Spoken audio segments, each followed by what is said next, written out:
Similarly मेरे father ने इस बिजनेस को इसी तरीके से चालू किया। मैं बहुत गरीब फैमिली से बिलोंग करता था, मेरा परिवार बहुत गरीब था। मेरे दादाजी राजस्थान के अंदर मजदूरी का काम किया करते थे। 10 बाय 10 के कमरे में मेरा परिवार रहा करता था। हालात बहुत ज्यादा खराब थे। 5 जने हुआ करते थे मेरी फैमिली में खाने वाले, और मेरे दादा दादी, टोटल 7 जनों का परिवार था। और 10 बाय 10 के कमरे में हम लोग किराए पे रहा करते थे, क्योंकि गरीबी किसी की भी जिंदगी में हो सकती है। अमीर पैदा होना नहीं होना हमारे हाथ में नहीं है, लेकिन गरीबी को दूर करना और जिंदगी में आगे बढ़ना ये हमारे हाथ में। लेकिन हमारे में से अधिकतर लोग इसलिए हथियार डाल देते हैं कि वो डरते हैं। पहला सवाल, नहीं हुआ तो? Right sir. दूसरा सवाल, जब चालू करोगे तो आपके दिमाग पर दूसरा क्वेश्चन आएगा कि लोग क्या कहेंगे। ये 3 सवाल ऐसे हैं, मेजर 2 सवाल, जो आपकी 90% एनर्जी और माइंड को खत्म, कोलैप्स कर देते हैं, क्योंकि आपका दिमाग उस दायरे से बाहर ही नहीं आता। आप आज से भी स्टार्ट करेंगे, लोग बोलेंगे अच्छा तू भी फंस गया, अब आपके दिमाग में वो लाइन घूमती रहेगी। आपका 90% माइंड उसी शब्द पर चलता रहेगा, मैं फंस गया क्या यार, मैं फंस गया क्या यार, मैं फंस गया क्या यार, मैं फंस गया क्या यार। आप ये नहीं सोचेंगे कि यार अगला जो बोल रहा है वो कहां खड़ा है, उसका वैल्यू क्या है, वो जिंदगी में क्या सफल है, क्या वो असफल हुआ, और फंसा कैसे। क्या हल्दी धनिया खाने से मैं फंस गया? अगर हल्दी धनिया खाने से फंस गए तो बाजार में कब से फंसे पड़े हो, बाजार में कब से फंसे पड़े हो यार। आरसीएम ने कभी आप में से कितने लोगों को बोला करोड़ों रुपया लगाना है? कभी आरसीएम ने बोला आपको 25-50 हजार का इन्वेस्टमेंट करना है? आरसीएम ने बोला भैया तू पैसा दे सामान ले जा? आप कैसे फंसे जरा बताना। सिर्फ एक थॉट। 100% पॉजिटिविटी पर अगर आप 1% डाउट कर जाते हैं, खेल खत्म। मैं आपको एग्जांपल देता हूं। आप डॉक्टर के पास गए, आप बहुत बीमार है, डॉक्टर बोला रिपोर्टें करा के लाओ। आपका ब्लड निकाला, ब्लड टेस्ट किया, राइट सर। आप रिपोर्ट लेके डॉक्टर के पास गए, डॉक्टर रिपोर्ट देख रहा है, आपका रिएक्शन देखना अब क्या होगा। डॉक्टर रिपोर्ट देख रहा है, डॉक्टर ने जरा गौर से देखा, तो आप बोलोगे हुआ कुछ नहीं है पर बहुत कुछ हो गया। सिर्फ उसने गौर से देखा, पेट पलटा, डॉक्टर ने फिर गौर से देखा, आपके मुंह से निकला सर क्या हुआ, थोड़े दिन तो जी जाऊंगा ना, हुआ कुछ नहीं है। यहाँ पे सिर्फ डाउट चल रहा है। 2 मिनट बाद डॉक्टर बोलेगा अरे कुछ नहीं है, परफेक्ट है, मजा आ गया, मस्त रहो। आप बोलोगे भगवान बचा लिया। होता है नहीं होता? ये क्या चल रहा है, हो क्या रहा है ये। और गलती से डॉक्टर ने फिर एक शब्द और बोल दिया, बाकी सब तो सही है लेकिन ये क्या था, फिर खेल खत्म। अब क्या हो गया साहब? अरे कुछ नहीं, वो एक्चुअली क्या की जगह 6 छप गया था, क्योंकि आपके 100% पॉजिटिव माइंड के ऊपर बिना बोले वो 1% डाउट भारी पड़ गया। और डाउट क्या था? सिर्फ उसका देखना, वो बोला कुछ नहीं है, देखना। ये हमारी असफलता का सबसे बड़ा कारण बनता है दोस्तों। अपने ऊपर किसी भी आदमी को इतना हावी मत होने दो कि वो आपको दबा दे। अगर सुनना है तो सफल लोगों की सुनो, क्योंकि उन्होंने सफलता के झंडे गाड़े। आगे बढ़े, जिस माहौल में रहोगे वैसे बन जाओगे। आप में से कितने लोगों को स्कूल के अंदर सिगरेट पीना सिखाया गया? कितने लोगों की क्लासें लगी थी? कल क्लास है सिगरेट पीने की, परसों क्लास है गुटखा खाने की, है, और उससे आगे की क्लास है सिखाया। किसने सिखाया? माहौल ने। एक बार ट्राई करके तो देख, बड़ा मजा आता है। वो मजे के चक्कर में जिंदगी खत्म। सिर्फ और सिर्फ माहौल हमें खत्म करता है। आज का यंगस्टर इसलिए खत्म हो रहा है, आज का यंगस्टर इसलिए खत्म हो रहा है। हमारा यंगस्टर 2 कैटेगरी में बटा हुआ है। बोर तो नहीं हो रहे? यंगस्टर 2 कैटेगरी में बटा हुआ है। पहली कैटेगरी, दूसरी कैटेगरी। यह कैटेगरी है बिजनेसमैन और यह है जॉब वाले। इन दोनों का एक संग ग्रुप है। ये नौकरी करने वाला आदमी कभी इसकी बात नहीं करेगा और बिजनेस करने वाला आदमी कभी इसकी बात नहीं करेगा। ये नौकरी करने वाले संगत के लोग एक जगह पर बैठ के बात करेंगे, यार पिछले महीने 50,000 सैलरी थी यार, जैसे तैसे 70 पहुंच जाए तो मजा आ जाए। और ये बिजनेसमैन का जो माहौल होता है, ये क्या कैलकुलेशन करते हैं, पिछले महीने 5 लाख का बिजनेस किया था, इस महीने 50 लाख की सोच रहा हूं। दोनों की सोच में फर्क देखो, वो 5 को 50 बना रहा है और ये 5 का 70 बना रहा है। कारण एक ही है, मेंटेलिटी, थॉट, विचार और माहौल ने बर्बाद करके रख दिया हमारे यंगस्टर को। और आज की तारीख में 80% यंगस्टर यहाँ अटका हुआ है, भाग रहे हैं नौकरी के पीछे। अपने दिल पर हाथ रख के बोलो, आप में से अपने बच्चे को आप क्या सिखाते हो? बेटा अच्छी नौकरी कर ले, 2 पैसा कमा के ला, घर का खर्चा चलाएगा। सिखाते हो नहीं सिखाते हो? आप में से कितने माँ बाप है जो अपने बच्चे को ये सिखाते हैं कि बेटा अच्छी पढ़ाई कर ले, 6 नौकर रख लेगा? क्यों? आपका बेटा ये बोल दे कि पापा एक दिन BMW खरीदूंगा। तेरे बाप ने भी खरीदी थी क्या? कर दी ऐसी की तैसी। अरे आपने जो नहीं किया मैं तो कर सकता हूँ ना यार, मुझे रोक क्यों?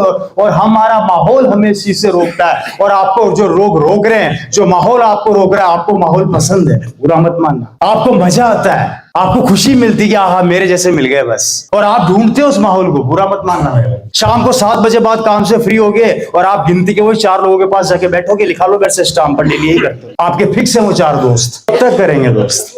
देखिए मैं आपको वो चीजें बता रहा हूं जो आपके बच्चों के भविष्य के लिए। अच्छा ये जॉब है, मेरे को एक चीज बताओ, राइट सर, हमारा 80% यंगस्टर यहाँ पर है, आपका बच्चा यहाँ पर है, आपकी बेटी यहाँ पर है। मुझे एक चीज बताओ, 2025 चल रहा है और इस 25 के अंदर आज संघर्ष हो चुका है कि नौकरियां है नहीं, व्यापार है नहीं, दोनों में कंपटीशन पैदा हो गया है। ये तो जैसे तैसे बेचारे खत्म होने की कगार पे हैं। करोड़ों रुपए का इन्वेस्टमेंट करना पड़ता है धंधा जमाने के लिए, और याद रखना हमेशा छोटी पूंजी व्यापार को खा जाती है। अगर आपने 1 करोड़ खर्च किया तो आपको 1 करोड़ और चाहिए अकाउंट में, तो व्यापार की सोचना, नहीं तो व्यापार खा जाएगी छोटी पूंजी। और ये आदमी लेता है लोन, किसको जमाने के लिए?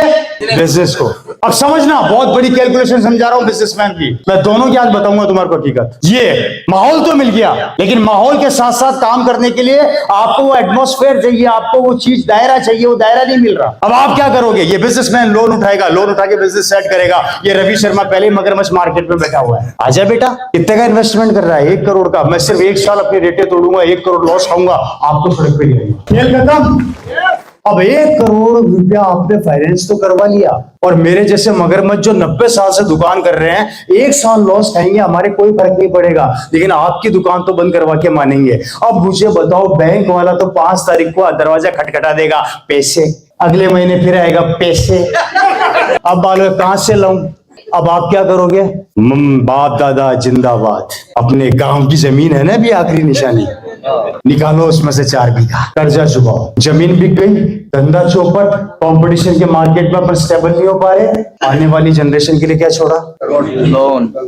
बताइए सही कह रहा हूँ गलत कह रहा हूँ? मैं ये नहीं कहता हर जगह होता है, लेकिन इंडिया के मार्केट का 85% केस अभी यही चल रहे हैं। 85% केसेस अभी इंडिया में यही चल रहे हैं। इसलिए आपको गौर करना, लोन देते समय वो घर जवाई की तरह होते हैं, और जब लोन मांगने जाते हैं तो वही साले पड़ोसी की दुश्मन की तरह बन जाते हैं। आप चेक कर लेना। इसलिए पहला काम ये होता है बिजनेसमैन का।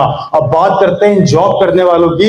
इन जॉब करने वालों में यंगस्टर्स की ये हालत हो गई है। आपका यहाँ पर बहुत बड़ा आईटी सेक्टर है, बहुत बड़ा यहाँ पे मार्केट है। आप देखो हमारे युवा लड़के लड़कियां 50,000 की नौकरी के लिए दिन रात पागलों की तरह काम कर रहे हैं। अब मुझे बताओ दोस्तों, आने वाले समय के अंदर, मैं अपनी एक मीटिंग में बहुत साल पहले बोला था, मैं शायद वो वीडियो आप लोगों ने भी देखा होगा, आने वाले वक्त के अंदर ये मशीनें सब कुछ खत्म कर देगी। लैपटॉप खत्म आ रहे हैं, मशीनें आ रही है, ऐसी एक से एक ऐसी टेक्नोलॉजी आ रही है देश के अंदर। अभी रिसेंटली विदेशों के अंदर तो वो कारें भी आ गई जो ऑटोमेटिक चल रही है। नहीं रोक सकते, टेक्नोलॉजी अपना कब्जा जमाएगी, ये फैक्ट है। पिछले साल के आंकड़े बता देता हूं, इन्फोसिस ने अपने 2000 लड़कों को नौकरी से निकाला सिर्फ और सिर्फ मशीनरी की वजह से। उनके पास एक ऐसा सॉफ्टवेयर आ गया है जो 2000 लड़कों का काम 24 घंटे कर रहा है विदाउट सैलरी।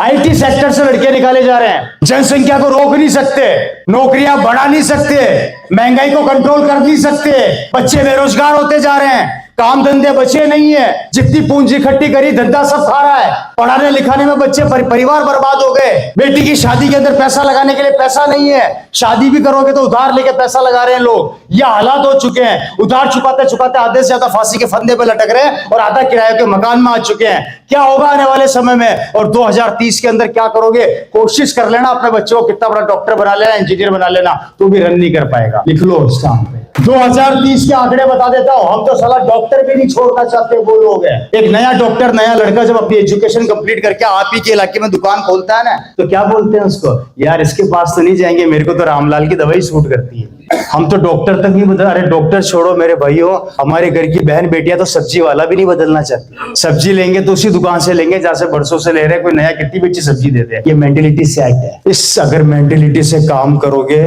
तो मैं फिर बता देता हूं, 2030 में आपके आने वाले बच्चा जिसको आप सीने से लगा के रखते हो, जिसको आप प्यार करते हो, उसका भविष्य खत्म हो जाएगा मेरे भाई। बात समझ में आ रही है?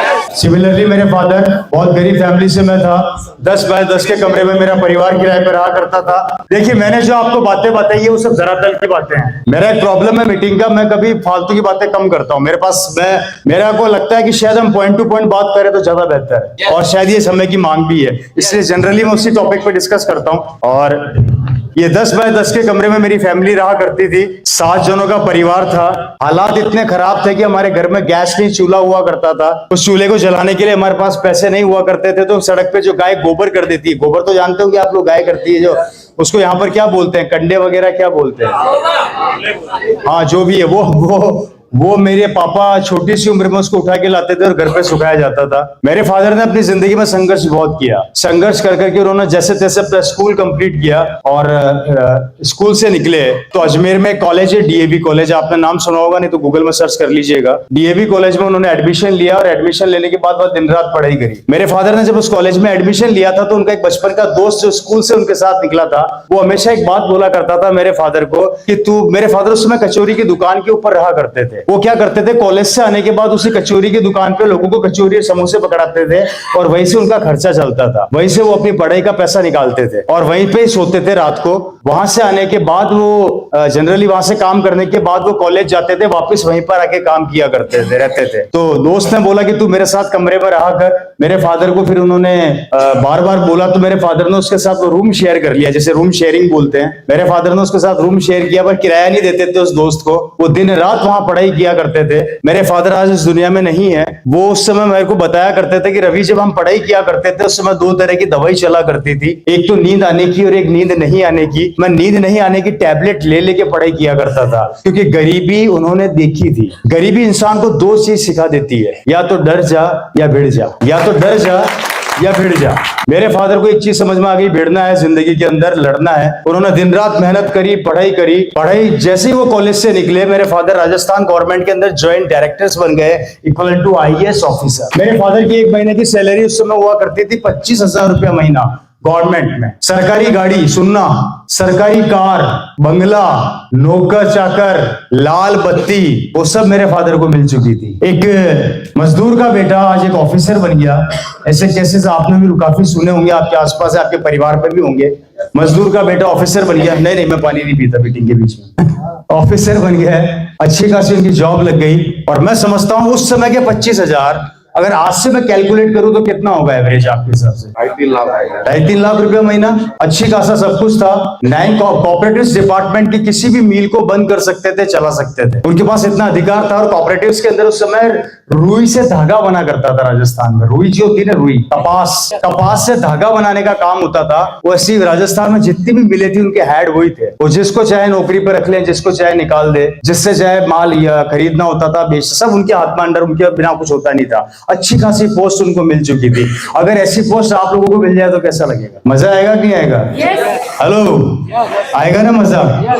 एक खुशी आएगी कि यार शानदार पोस्ट मिल गई। हेलो, मजा आ जाएगा ना? अगर आपको भी ऐसी नौकरी मिल जाए, महीने के 25,000, मतलब आज के 2-2.5 लाख रुपए शानदार मिल जाए, जिंदगी मस्त हो जाए, तो मजा आएगा? सबको आएगा? अच्छा, मेरे को खड़ा होकर एक बात बताओ मेरे दोस्त, मजा क्यों आएगा? तो सारी फैसिलिटी मिल जाएगी, पैसा मिलेगा, तब कुछ होगा। अच्छा, और जब रिटायर होगे तब क्या मिलेगा? पेंशन होगी। और बस पेंशन है? नहीं, अब तो नहीं है। तो फिर जुड़ जाएगा ना। जुड़ जाएगा। मुझे तो इस हिसाब से तो फिर जितने भी नौकरी वाले सबके अकाउंट में 2 करोड़ होंगे। नहीं, वो प्राइवेट जॉब है। नहीं, गवर्नमेंट जॉब, कोई सी भी जॉब ले लो, 2-3 करोड़ तो पड़े होंगे, फिर तो अकाउंट में जुड़ जाता है ना। आप बोल रहे हो पड़े हैं? मेरी जॉब नहीं है ना। नहीं, जिनकी भी उनके पड़े होंगे क्या? उनके होंगे सर। है जी? नहीं पड़े। अब तो पेंशन भी खत्म है सर। ये लो, वो तो वही मैं इनसे कह रहा था। राइट सर, मुझे एक बात बताओ, जो जॉब कर रहे थे तो उसमें वो सरकारी नौकरी किसकी, सरकार की है पिताजी की? अच्छा, वो सरकारी गाड़ी जो वहां से मिली हुई थी सरकार की है पिताजी की? ओके, वो नौकर जो मिला हुआ था पिताजी का या सरकार का? वो कुर्सी जो मिली हुई थी पिताजी की या सरकार की? वो लाल बत्ती जो मिली हुई थी पिताजी की या सरकार की? पावर जो मिली हुई थी पिताजी की या सरकार की? अब जब पिताजी रिटायर हो जाएंगे तो उसके बाद उसमें उनको क्या मिलेगा? एक पेन भी वहां से उठा के ला सकते हैं क्या? एक कुर्सी ला सकते हैं क्या? तो फिर मेरे को बताओ, जो बढ़िया कैसे?